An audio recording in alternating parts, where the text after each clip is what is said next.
रायजो राजानो हा होनाय आरो गुबुन गुबुन जौगानायनि हाबा मावनायनि अनगायैबो फरायसालि नायगिदिंदों इएम रन्जित बसुमतारिया। दिनै फुंबिलि समावनो चिरां जिल्ला बेंटल गोजौसिन फरायसालियाव हरखाबै दावबायहैदों इएम रन्जित बसुमतारिया। दावबायहैनायजों लोगोसेनो फरायसालिनि फोरोंगिरिफोरजों लोगो हमनानै फरायसालिनि बारहावाखौ नायबिजिरनाय जायो। बेनि अनगायैबो फरायसालियाव फरायसाफोरनि माखासे जेंना नुजाथिनायफोरखौबो मिथिनानै लायो आरो बै जेंनाफोरखौ सुस्रांगोननि मिजिं होयो।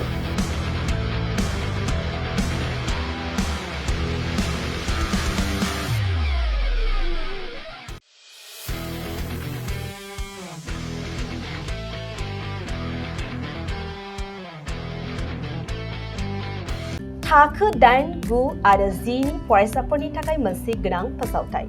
इम्पल्स आसामआ नोंथांनि थाखाय होदों अनलाइन टिउसन एप्सनि सुबिदा।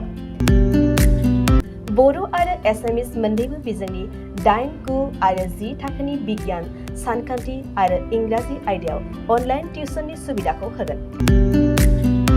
मोनफ्रोमबो आयदायाव दान मोनसेनि फिसआ 250 रांल' जागोन। 12 दाननि थाखाय फरायसानि अनलाइन टिउसनआ सोलिगोन। इम्पल्स आसाम अनलाइन टिउसन एपआव live class, online test, online assignment आरो डाउट क्लियारिं सेसननि सुबिदा मोननो हागोन। इम्पल्स आसाम अनलाइन टिउसन एपआव रोंगौथि गोनां एक्सपिरियेन्स फोरोंगिरिफ्रासो फोरोंगोन।